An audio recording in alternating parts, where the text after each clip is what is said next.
Bienvenue, chers téléspectateurs, dans un nouvel épisode de votre émission avec le Maroc depuis Washington sur Médian TV. Nous sommes toujours très heureux de vous retrouver.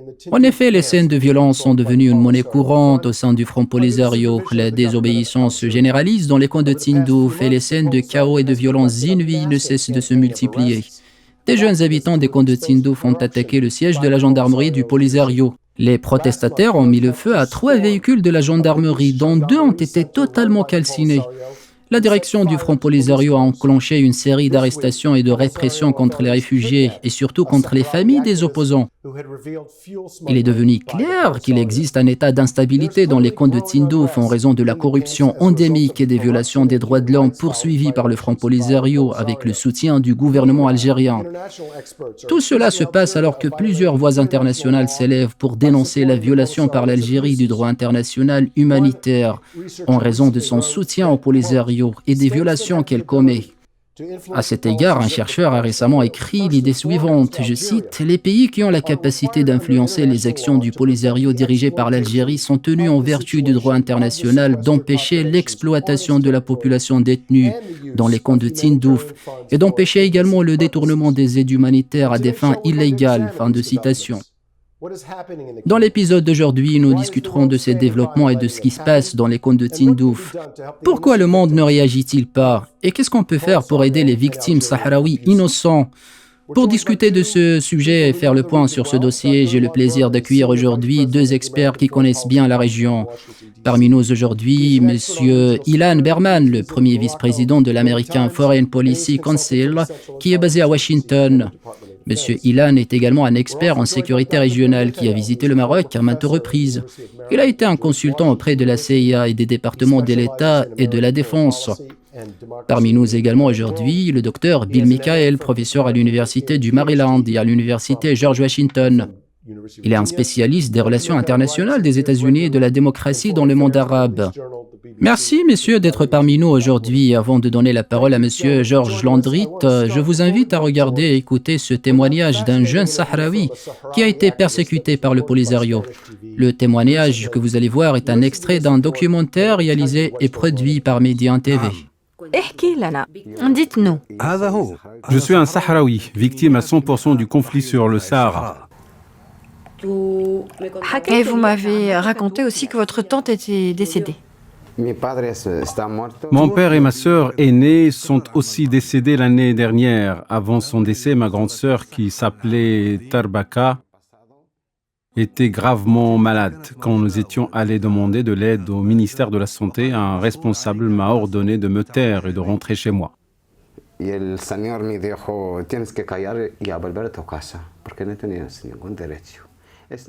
Tout ceci parce que nous ne jouissions d'aucun droit. Pour moi, ce n'est pas un responsable du ministère de la Santé, ce sont des gens qui nous ont abandonnés à notre sort. Ce n'est pas du tout un gouvernement. Normalement, tout gouvernement doit subvenir aux besoins de sa population. Ils ne prennent soin que de leurs propres intérêts et de ceux de leur famille. Ils ne s'intéressent ni à moi, ni à ma mère, ni à ma famille. Les miens ne les intéressent pas. Que se passe-t-il si quelqu'un ose ouvrir la bouche? Il ira en prison comme moi. Ils peuvent me mettre en prison à tout moment, demain ou après-demain ou l'année prochaine. C'est-à-dire que vous avez pris un risque en nous parlant et qu'ils peuvent venir vous interpeller quand ils auront vu ce film. Oui, bien sûr, ils peuvent venir m'interpeller. Ou vous torturer et vous jeter en prison? Me tuer même. Les aides humanitaires qui proviennent de l'Espagne sont vendues à Rabouni et n'arrivent jamais à nos foyers. Est-ce qu'ils vendent les aides que nous envoyons au camp? Oui, pour eux, toute chose peut être commercialisée, comme disait le proverbe, donnez-moi 1000 morceaux de gâteau et je vous offre un أعطني bonbon. 1000 قطعة حلوى وأعطيك واحدة. لا تصل. يبيعون المساعدات في منطقة بشار أو وهران. السائقون يبيعونها على Ils vendent قارعة les aides الطريق humanitaires dans les régions de Bachar et Oran avant d'être acheminés à Raboni et puis vers la Mauritanie ou Tindouf.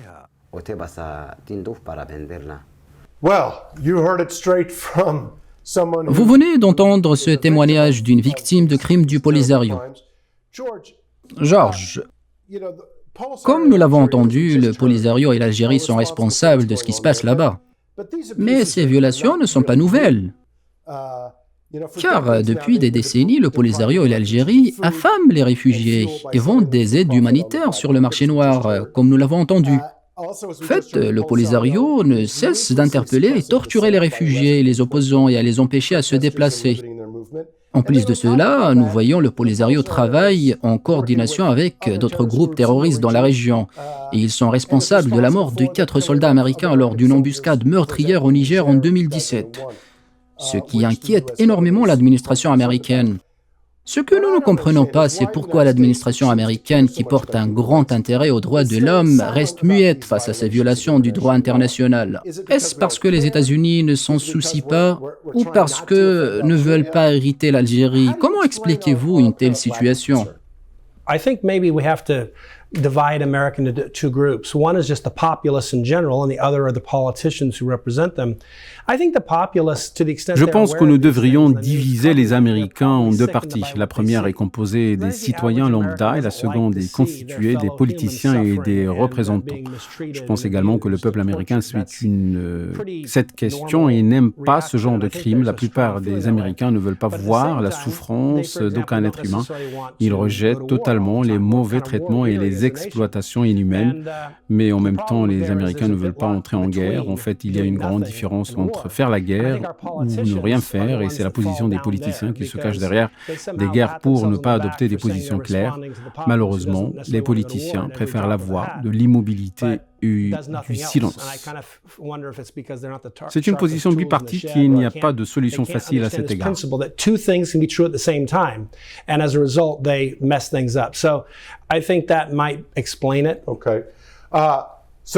Alors, la vision de Georges Landrit prévoit que l'administration américaine ne s'intéresse pas à cette question et préfère ne rien faire au lieu d'agir. C'est une position bipartite et il n'y a pas de solution facile à cet égard. D'accord, Ilan, votre vision par rapport à ce sujet nous intéresse. Comment expliquez-vous le silence de la communauté internationale et de l'administration américaine face à ces violations? Écoutez, je pense que vous avez tout à fait raison. C'est sûr qu'il y a du silence à cet égard. C'est un sujet très important pour deux raisons. En fait, les terribles conditions de détention dans les camps de Tindouf sont très loin des droits de l'homme. Cela donne au gouvernement répressif, y compris le gouvernement algérien, un signal de permettre à ces conditions de perdurer. It's something that gives strategic support to the Polisario because it shows that they can effectively continue. Cela apporte également un soutien stratégique au Polisario, car le silence donne du pouvoir aux séparatistes de poursuivre leur politique d'attaque contre le Royaume du Maroc sans aucune conséquence. Une telle situation crée d'énormes problèmes pour le Maroc, car contrairement à l'Algérie, le Royaume s'est engagé à développer et à améliorer la vie des habitants des provinces du Sud au Sahara marocain.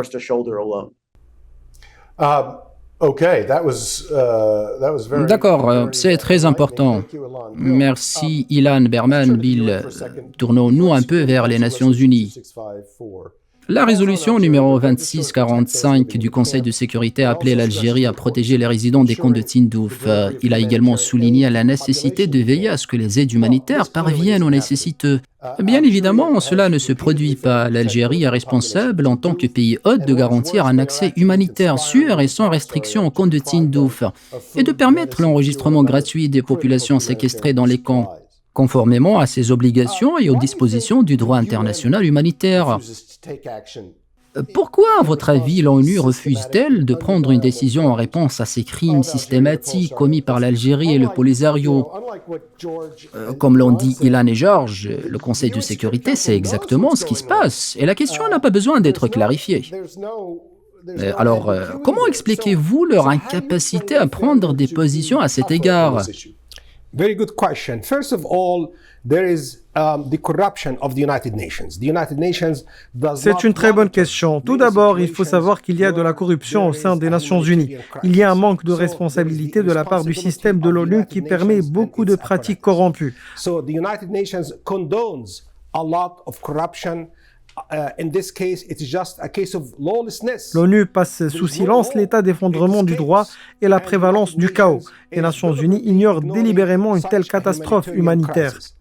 In conjunction with the corruption of the UN is also the corruption of the Outre la corruption de l'ONU, il existe une corruption parallèle au sein d'organisations africaines telles que l'Union africaine, qui ne fait rien pour protéger la vie des réfugiés qui vivent dans les camps de Tindouf, dans les conditions les plus inhumaines. In the most horrible consequences, the most unhuman conditions. So there is the corruption of the UN, the African Pan organizations. Ainsi, il y a une double corruption qui rapproche les organisations africaines et les Nations Unies. Il manque un mécanisme pour faire respecter la loi et l'ordre, alors que le Polisario impose une situation irresponsable et n'a réussi qu'une chose, travailler à la détérioration des conditions des réfugiés à Tindouf, tout en versant des larmes devant la communauté internationale pour demander de l'aide et prétendre qu'ils n'ont commis aucune erreur, alors qu'en réalité, c'est le Polisario qui crée la catastrophe humanitaire dont souffrent ces détenus innocents. Of these innocent refugees and then very successfully getting the money to fund their, Comme vous savez, le Front Polisario réussit à trouver les financements nécessaires pour mener à bien de nombreuses opérations secrètes telles que le détournement des aides humanitaires et les cargaisons de carburant. Brièvement, comment expliquez-vous le maintien de l'adhésion du Polisario au sein de l'Union africaine? Parce que le Polisario, justement, a réussi d'induire en erreur la communauté internationale en envoyant un message politique complètement faux, mais qui a été accepté par certains États membres. Comme l'Afrique du Sud et l'Algérie? Oui, exactement, Monsieur Hurley. Aucune puissance internationale n'a été en mesure de révéler une grande partie de l'illégitimité du Polisario et du niveau de corruption qu'il pratique. Chers téléspectateurs, nous allons maintenant faire une courte pause et directement après la situation au camp de Tindouf. Restez avec nous.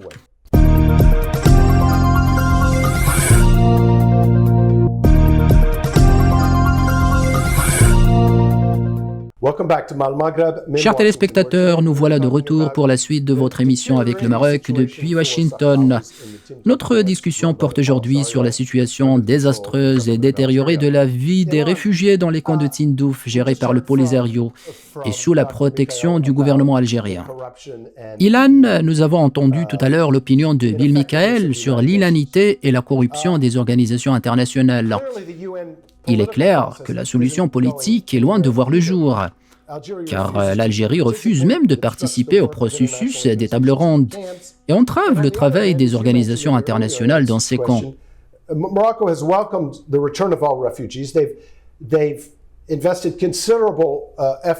En revanche, le Maroc accueille favorablement le retour des réfugiés dans leur pays d'origine et investit d'énormes sommes d'argent dans le développement du Sahara marocain. De même, le plan d'autonomie continue de recueillir de plus en plus de soutien international.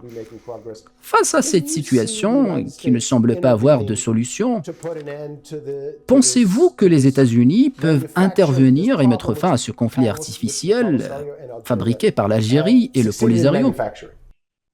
Well, I think so. And look, I think the tragedy here is, as somebody who's spent time in the Western Sahara and has seen firsthand the... Je pense que c'est vrai, et de mon point de vue, après avoir passé du temps au Sahara marocain et constaté par moi-même le développement et les ressources que le Royaume du Maroc a allouées au développement des infrastructures et à l'amélioration des conditions de vie de la population des provinces du Sud, je pense qu'il faut affirmer que le Maroc est un véritable modèle à suivre. only one side in this conflict, in this very long, protracted, frozen conflict, is actually committed to development.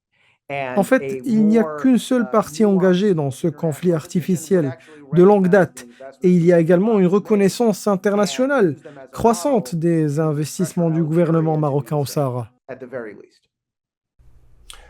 Bill, look. Bell, nous sommes conscients que les camps de Tindouf sont comme une grande prison, car les habitants n'ont pas le droit de se déplacer et sont soumis à une surveillance constante de la part des autorités. D'autant plus, toute manifestation de protestation se heurte à la répression et à la torture. Il y a tant de victimes parmi les femmes, les enfants et les personnes âgées. En effet, les scènes de violence sont devenues une monnaie courante au sein du Front Polisario. La désobéissance se généralise dans les camps de Tindouf et les scènes de chaos et de violence inouïes ne cessent de se multiplier. Pouvez-vous alors imaginer le scénario d'un Polisario perdant le contrôle des camps, ce qui n'est pas impossible d'ailleurs? Oui, je pense que cela est possible parce qu'il y a une escalade de violence au sein du Polisario. En fait, les réfugiés des camps de Tindouf ont été forcés de s'y installer et ils n'y sont pas allés volontairement.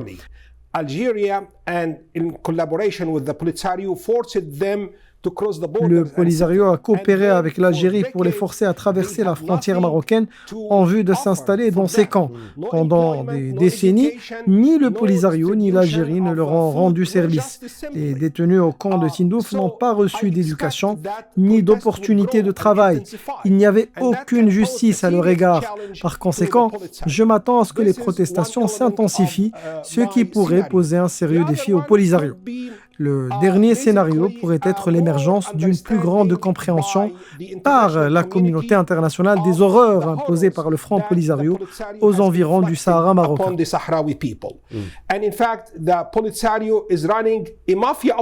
En effet, le Polisario pratique une vaste opération mafieuse dans les camps de Tindouf. Mais grâce à une diplomatie éclairée et clairvoyante, basée sur la constance et la pondération, le royaume pourra faire basculer l'opinion publique mondiale pour soutenir la position du Maroc sur la question du Sahara marocain. Nous y reviendrons plus tard. Ilan, les États-Unis, à l'ère Trump, ont reconnu la souveraineté pleine et entière du Maroc sur son Sahara. Il est vrai que l'administration Biden a poursuivi cette politique, mais il n'a pas fait pression sur l'Algérie pour qu'elle cesse son soutien au groupe Polisario. Ce groupe séparatiste a des liens étroits avec le Hezbollah et l'Iran. Alors, selon vous, quand les États-Unis durciront-ils le discours avec l'Algérie et le Polisario? Well, I think candidly, you have a problem here, which is that Africa policy is not the strong suit of the United States. Franchement, je crois que nous sommes confrontés à un véritable problème, à savoir que la politique américaine envers l'Afrique n'était pas à la hauteur dans de nombreuses administrations américaines. Et pas seulement l'administration Biden. C'est un problème permanent auquel les administrations des démocrates et des républicains ont souffert. La politique américaine envers le continent africain était toujours au bas des priorités de la politique étrangère américaine. Et c'est une affaire qui perdure avec l'administration Biden. D'ailleurs, surtout avec la pleine préoccupation de son administration envers la guerre en Ukraine. Car l'administration Biden ne s'intéresse plus à de nombreuses questions de politique étrangère, à l'exception de la Chine. En conséquence, de nombreuses questions sont restées loin de l'attention, du Golfe à la sécurité de l'Afrique du Nord, en passant par la stabilité dans la région du Sahel et le conflit entre le Maroc et l'Algérie, de sorte que ces questions n'ont pas reçu l'attention qu'elles méritaient. Ce sont des questions urgentes, mais elles ne constituent pas une priorité importante ici à Washington. J'espère qu'avec le temps, la situation changera, surtout avec la diminution du rythme de la guerre en Ukraine. Cependant, cela commencera par une meilleure perception de ce que les États-Unis souhaitent en Afrique en général et en Afrique du Nord en particulier. Mais bien dommage, nous n'avons pas encore atteint ce stade. George, George, Bill a confirmé que le Maroc a réussi à changer l'opinion de la communauté internationale à cet égard. Quel en est le secret?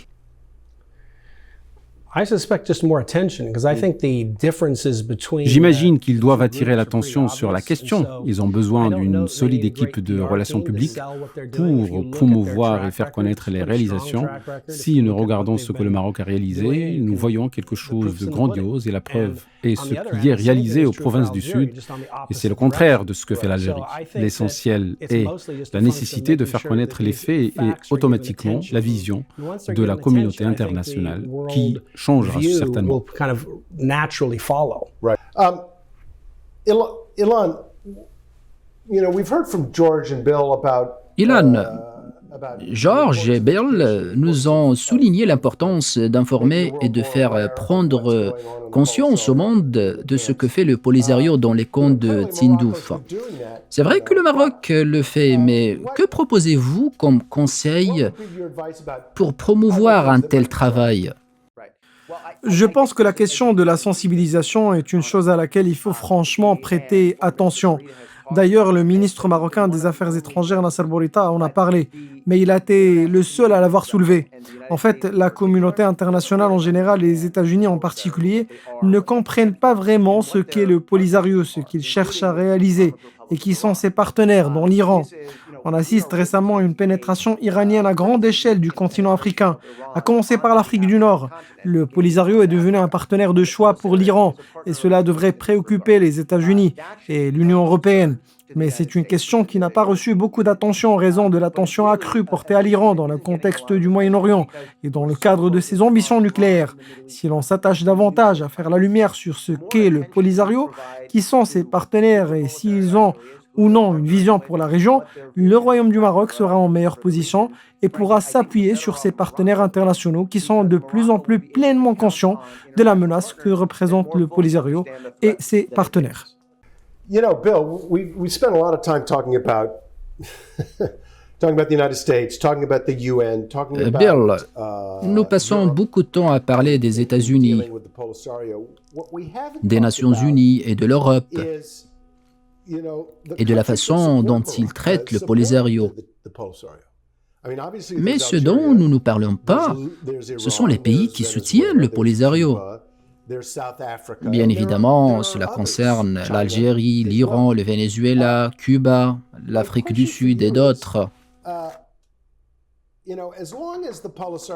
Ma question pour vous maintenant est que, tant que le Polisario recevra le soutien de partis qui le reconnaissent comme un mouvement séparatiste légitime, contrairement à sa réalité sur le terrain comme organisation criminelle, il sera difficile de l'isoler. Alors ma question pour vous, combien de temps un pays comme l'Afrique du Sud a-t-il besoin pour prendre la bonne décision dans cette direction ? They have to realize that there is a turmoil going on inside not just the Tindouf Ils camps. doivent se rendre compte qu'il y a un chaos généralisé non seulement dans les camps de Tindouf, mais aussi dans tous les autres lieux de refuge des populations sahariennes sur le territoire algérien. En fait, l'image dominante du Polisario est qu'il est une organisation dictatoriale et une administration autoritaire. The lives of their people.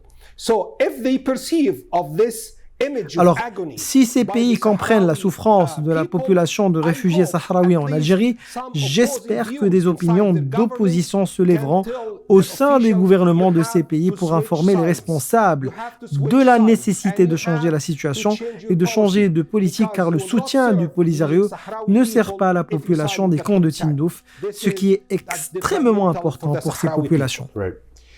You know, Mushahidin Karam, I think it's become clear in this discussion that we have a serious Polisario problem. We, meaning Morocco, the United States. Chers téléspectateurs, je pense qu'il ressort clairement de notre discussion d'aujourd'hui que nous sommes face à un gros problème qui s'intitule le Polisario.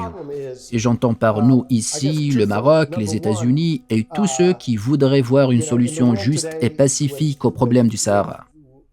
Le résumé de ce problème repose sur 2 points principaux.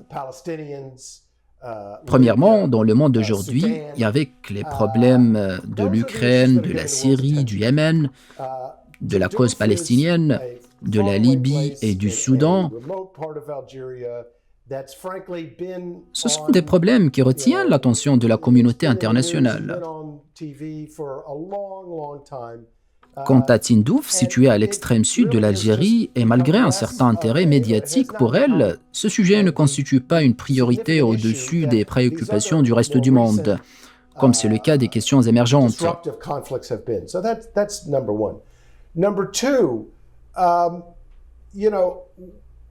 Morocco knows, I think knowledgeable people in the United States know, the Europeans know, that the Polisario Deuxièmement, does not le represent Maroc the sait, Sahrawi ainsi que people. tous les intellectuels aux États-Unis et les Européens, que le Polisario ne représente pas les habitants du Sahara et qu'il n'est qu'un mouvement séparatiste extrémiste qui soutient le terrorisme, vole et détourne les aides humanitaires et pratique la répression. Des actions qui, nous l'espérons, cesseront immédiatement. Cependant, il ne semble pas que quiconque veuille faire quoi que ce soit pour arrêter cette situation. Et ce qui est pire, c'est qu'il y a des pays africains qui soutiennent ce groupe. Et jusqu'à ce que cette situation change, il m'est difficile de voir une solution rapide et pacifique comme ça devrait être. À la fin de cet épisode, je tiens à remercier mes invités Georges Landrit, Ilan Berman et Bill Michael. Merci à vous, chers téléspectateurs, pour votre attention. Notre rendez-vous se renouvellera la semaine prochaine. À très bientôt.